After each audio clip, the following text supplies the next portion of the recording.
Shalom, shalom wa ahaba, mishpaka, shalom wa ahaba. Peace and love, family, peace and love. I want to say shalom to the whole house of Israel, all 12 tribes scattered throughout the four corners of the earth, to wherever we've been driven to the lands of our captivity. I would also like to say shalom to the sojourners, the Gentiles, and the foreigners, and all those who give thanks, honor, and praises to the Elohim, or God of the Bible, and his only begotten Son, Yahushua HaMashiach, to whom many of you refer to as Christ. Hallelujah. Mishpaka, today I just want to share something quick with you. You know what I'm saying, about the 14th Amendment.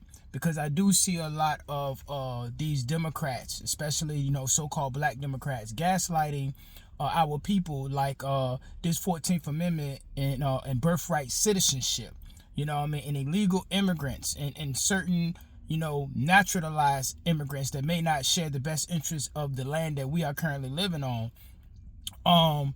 Obtaining, automatic birthright citizenship. You understand that, Mr. Kyle? And I just want to share with you some information about the 14th Amendment and how Native Americans were not even covered under the 14th Amendment when it was initially established after the Civil War.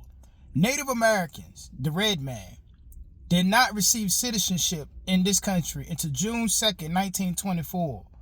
By, I believe it was called the Indian Citizenship Act or something of that nature. But it was in 1924. You understand that, Mr. Carr? So if the Native Americans did not automatically receive birthright citizenship from the 14th Amendment, which was established for the children and the children and the children's children and the children's children's children's children of the newly freed slaves after the Civil War, if the Native American was not covered under this, by that statement, under the jurisdiction thereof, that is the statement that people need to pay attention to.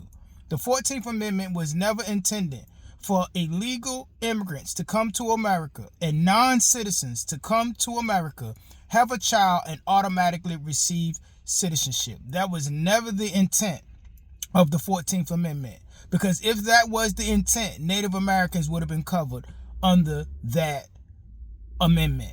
And because the United States at the time of that amendment was still at war with many of the tribes of the Native American people, these people did not fall up under the jurisdiction of America. The jurisdiction thereof means that you have loyalty, that you have obligated yourself, and that your loyalties are to the United States of America. And if you are an illegal immigrant and you are a person who has not obtained full citizenship in America and taken that oath to only be loyal to this country, then you are not covered under the 14th Amendment, Mr. Kyle. So mentally ill Ilhan Omar out there talking about being covered under the 14th Amendment and all of that, that right there is a misunderstanding. And that is why the Supreme Court took up this case. Because anybody out there saying that illegal immigration and rampant immigration benefits so-called black people in America, black Americans, those who have ancestry that goes back to before the Civil War, they are anti-black folks. Because it does not benefit us for people to come over here and step on us to step up. You see what I'm saying, Mr. Picard? And many of the immigrants that come over here do not have a good taste for so-called black America. You understand that, Mr. Picard? So just tell yourself, so ask yourself, if the Native Americans were not originally covered under the 14th Amendment, what makes you think illegal immigrants are? What makes you think somebody can come here and just drop a baby and become a citizen? If the Native Americans did not receive U.S. citizenship to 1924. How do you figure that this applies to people that come over here, sneak over here in many cases, and drop a baby, and that baby automatically become a citizen, and then them people can get all types of welfare and benefits on account of that baby being a U.S. citizen and they being illegal? You got two illegal parents, and because they have a baby here, now they can go out here and get Section 8 welfare, SNAP benefits, unemployment, and everything else under the sun, just because they had a baby here, and neither one of them have yet to swear allegiance to this country under the jurisdiction thereof. Miss Picard. You understand that? And I'm not saying that the Supreme Court is going to go vote in favor of Trump, but it's a reason why they took that case up. Because that has been misinterpreted.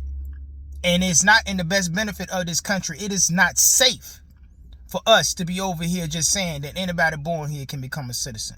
And with that, Mr. Picard, I'm going to go ahead and get out of here. And always remember to keep the fire burning. A little more oil in my lungs. Hallelujah, Mr. Picard. Keep your eyes open. Stay prepared so that you don't have to get prepared. And remember that your redemption is near.